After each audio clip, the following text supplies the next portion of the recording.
Hello, career TV में आप सभी लोगों का स्वागत है। आज का हमारा प्रैक्टिस सेट नंबर 2। इससे पहले प्रैक्टिस सेट नंबर 1 आप पढ़ चुके हैं। प्रैक्टिस सेट नंबर 2 में पहला प्रश्न जो है, समाज बताइए। समास बताइए। समास को हमने आपको विस्तृत पढ़ाया है। तो ये शब्द दिया है भरपेट। क्या दिया है? भरपेट। तो ये कौन सा समास है? भरपेट जो है कौन सा समास है? अव्ययी भाव समास है कि द्वंद्व समास है या तत्पुरुष समास है या बहुब्रीहि समास है? तो समास बताएं यानी भरपेट शब्द है। तो इसमें अगर आप केवल पेट से, अगर भर को आप क्या कर लें? छुपा लें, और पेट से आप कहें तो क्या जान पाएंगे? कैसा पेट? क्या कुछ अनुमान नहीं लगा पाएंगे। हमने आपको बताया कि जब किसी भी शब्द के आगे उपसर्ग जुड़ा होता है तो उससे हमें चीजें क्लियर हो जाती हैं, और यही अव्ययी भाव समास का उदाहरण भी है कि इसमें अव्यय छिपा होता है। तो विकल्प नंबर ए हमारा सही हो जाएगा। अगला प्रश्न, एक दिन बैठे बैठे यह बात अपने ध्यान में चढ़ी कि कोई कहानी ऐसी कहिए कि जिसमें हिंदवी छुट और किसी बोली का पुट न मिले। पंक्ति किस लेखक की है? ये पंक्ति किस लेखक की है? फिर से पढ़िए। एक दिन बैठे बैठे यह बात अपने ध्यान में चढ़ी कि कोई कहानी ऐसी कहिए कि जिसमें हिंदवी, ध्यान दीजिए, कोई कहानी ऐसी कहिए कि जिसमें हिंदवी छुट और किसी बोली का पुट न मिले। पंक्ति किसकी है? तो यह पंक्ति तो हमें याद ही करनी पड़ेगी। यह पंक्ति है हमारी मुंशी इंसा अल्लाह खां की। किसकी है? मुंशी इंसा अल्लाह खां की। बाकी सारे ऑप्शन आपके गलत हैं। ये हमें ध्यान रखना पड़ेगा, याद ही करना पड़ेगा कि एक दिन बैठे बैठे यह बात अपने ध्यान में चढ़ी कि कोई कहानी ऐसी कहिए कि जिसमें हिंदवी छुट और किसी बोली का पुट न मिले। यह पंक्ति जो है किसकी है? मुंशी इंसा अल्लाह खां की। आइए, निम्न में से क्रिया विशेषण अव्यय चुनिए। क्रिया विशेषण अव्यय चुनना है। तो कुत्ता, यहाँ पे हो जाएगा भौंक रहा है। कुत्ता भौंक रहा है। राम खाना खा रहा है। अधिक मत बोलो, राधा रात भर जागती रही। तो हमें इसमें क्या हमें ढूंढना है कि क्रिया विशेषण कौन सा है? क्रिया विशेषण कौन सा वाक्य है? तो देखिए, कुत्ता भौंक रहा है। कुत्ता क्या कर रहा है? भौंक रहा है। तो यही वाक्य हमारा क्या है? क्रिया विशेषण है। राम खाना खा रहा है। अधिक मत बोलो, राधा रात भर जागती रही। ये इन वाक्यों में क्रिया विशेषण नहीं है। कुत्ता भौंक रहा है तो इस वाक्य में क्रिया विशेषण है। अगला प्रश्न, निम्न में से कौन जीवनी है? अब ये शीर्षक दिए हुए हैं, जैसे अतीत के चलचित्र, चिंतामणि, आवारा मसीहा या नींद का निर्माण फिर। तो इन शीर्षकों में से कौन सी जीवनी है? तो देखिए, अतीत के चलचित्र जीवनी नहीं है। चिंतामणि ये निबंध है, आलोचना है, जिसको आचार्य रामचंद्र ने लिखा है। किसने लिखा है? आचार्य रामचंद्र जी ने लिखा है। चिंतामणि निबंध को लिखा है। फिर आवारा मसीहा, तो इसको लिखा है विष्णु प्रभाकर ने। किसने लिखा है? विष्णु प्रभाकर ने। आवारा मसीहा जीवनी को विष्णु प्रभाकर ने लिखा है, और यही जीवनी है। यही जीवनी है। नींद का निर्माण फिर ये कविता है, और आवारा मसीहा क्या है? जीवनी है। शुद्ध शब्द छांटिए। अब इन शब्दों से शुद्ध शब्द हमें छांटना है। तो शुद्ध इसमें क्या है? अभ्यस्त, अभियस्त या अभ्यस्त या अभ्यस्त क्या है? तो इसमें जो शुद्ध शब्द हमारा है वो है अभ्यस्त। क्या है? अभ्यस्त है शुद्ध शब्द। अगला देखें, कौन सा शब्द तुर्की भाषा का नहीं है? कौन सा शब्द तुर्की भाषा का नहीं है? तो देखिए कौन सा शब्द तुर्की भाषा का नहीं है। पैगंबर, बेगम, चेचक या बारूद। कौन सा शब्द तुर्की भाषा का नहीं है? तो हमारा इसमें पैगंबर भी तुर्की भाषा का है, बारूद शब्द जो है तुर्की भाषा का नहीं है, चेचक भी तुर्की भाषा का है, ठीक है, और बेगम शब्द जो है तुर्की भाषा का नहीं है। पैगंबर तुर्की भाषा का, चेचक तुर्की भाषा का, बारूद तुर्की भाषा का, ये सारे शब्द तुर्की भाषा के हैं और बेगम शब्द जो है तुर्की भाषा का नहीं है। अगला देखिए, जल, प्राण, पुत्र किस शब्द का अनेकार्थी है? किस शब्द के ये क्या है? अनेकार्थी हैं। तो अवश्य के अनेकार्थी ये नहीं है। सार देखते हैं, हो सकता तत्व या जीवन, तो सार के अनेकार्थी हैं जल, प्राण, पुत्र, ये सारे जो हैं सार शब्द के क्या हैं? अनेकार्थी शब्द हैं। अगला देखिए, उपवन, इसमें उपवाक्य पहचानना है। क्या पहचानना है? उपवाक्य, उपवन नहीं, उपवाक्य पहचानना है। तो देखिए, वह आदमी जो कल आया था आज भी आया है। वह आदमी जो कल भी आया था और आज भी आया है, तो इसमें उपवाक्य पहचानना है। तो देखिए कौन सा उपवाक्य है? संज्ञा उपवाक्य है, विशेषण उपवाक्य है, या क्रिया विशेषण उपवाक्य है, या क्रिया उपवाक्य है। तो वह आदमी जो कल भी आया था और यानी कि यहाँ पे मतलब है और आज भी आया है, तो ये जो वाक्य है वो क्रिया विशेषण उपवाक्य हो जाएगा, क्योंकि कल भी आया था, कल भी उसने क्रिया की थी और आज भी की थी, तो क्रिया विशेषण उपवाक्य हो जाएगा। अगला देखें, कौन सी ध्वनि महाप्राण नहीं है? कौन सी ध्वनि महाप्राण नहीं है? तो इसमें तो देखिए हमने आपको बताया था, देखिए ये कौन सा है हमारा महाप्राण, क्या हो जाएगा? का, खा है महाप्राण, फिर गा, घा भी महाप्राण है, फिर यहाँ पे हमारा है जा, तो का, जा किस में आ जाएगा? किस वर्ग में जा आएगा? तो का, खा, ये दो हमारे क्लियर हो गए, गा, घा, फिर चा, छा और जा। तो ये वाला देखते हैं, चा, छा, जा।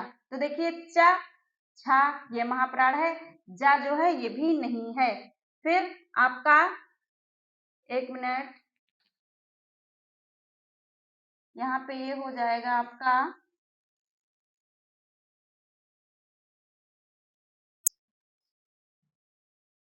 इसको पूरा लिखते हैं, चा, छा, जा, झा और इया, चा, छा, जा, झा, इया।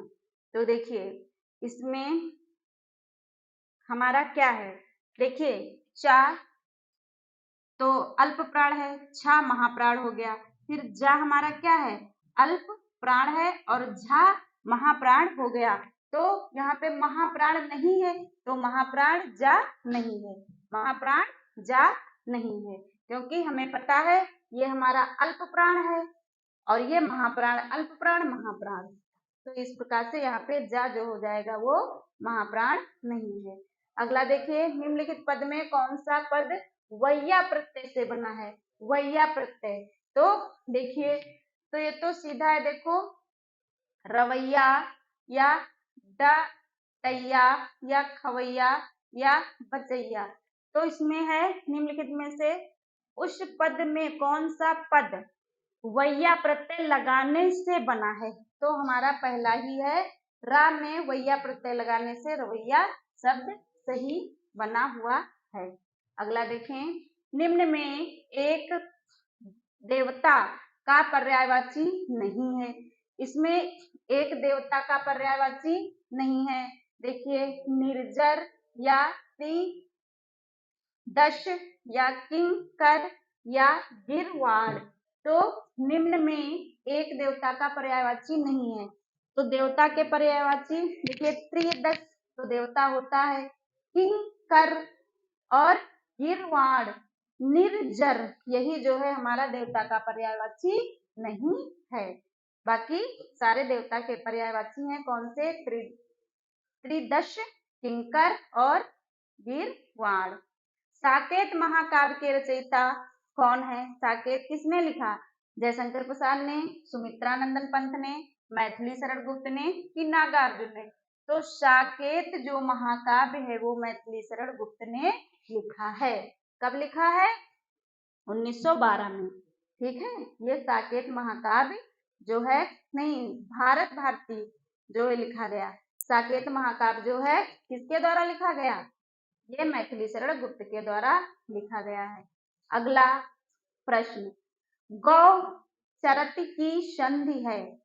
गौ चरित की संधि है। हमने आपको बताया था कि ये जो हमारे विसर्ग होते हैं इनका कई चीजों में हम परिवर्तित कर देते हैं। तो आपका ये किस में बदल जाएगा? ये जो है आपका गौधन चरित की संधि आपकी हो जाएगी ये वाली गौश चरित। ये गौश चरित ये यहाँ पे आपका जो विसर्ग जो है वो सा में परिवर्तित हो जाएंगे। विसर्ग किसमें? सा में। तो आधे सा में यहाँ पे परिवर्तित हो गए हैं तो हो जाएगा गौश चरित। यहाँ पे ये है तो सा लेकिन ये इसके हिसाब से सही नहीं है और ये गो भी हो गया है। तो यही विकल्प हमारा क्या है? सही है। अगला देखिए, ठेठ हिंदी का ठाठ। ठेठ हिंदी का ठाठ किसकी रचना है? ज्योतिषो ठाकुर की, अवध्या सिंह उपाध्याय हरिऔध की, किशोरी दास वाजपेयी की, कि चंद्रधर शर्मा गुलेरी की? ठेठ हिंदी का ठाठ। तो ठेठ हिंदी का ठाठ रचना जो है ये अवध्या सिंह उपाध्याय हरिऔध की है। अवध्या सिंह उपाध्याय हरिऔध की है ठेठ हिंदी का ठाठ। अगला प्रश्न है शुद्ध वाक्य छांटिए। अब इन वाक्यों को पढ़ करके हमें शुद्ध वाक्य को चुनना है। आइए पढ़ते हैं। उस वन में प्रातः काल के समय का दृश्य बहुत ही सुहावना है। अब यहाँ बल लग गया है तो ही यानी कि इस वाक्य में बहुत बल लगा दिया गया है कि बहुत ही सुहावना है। तो ये सही नहीं है।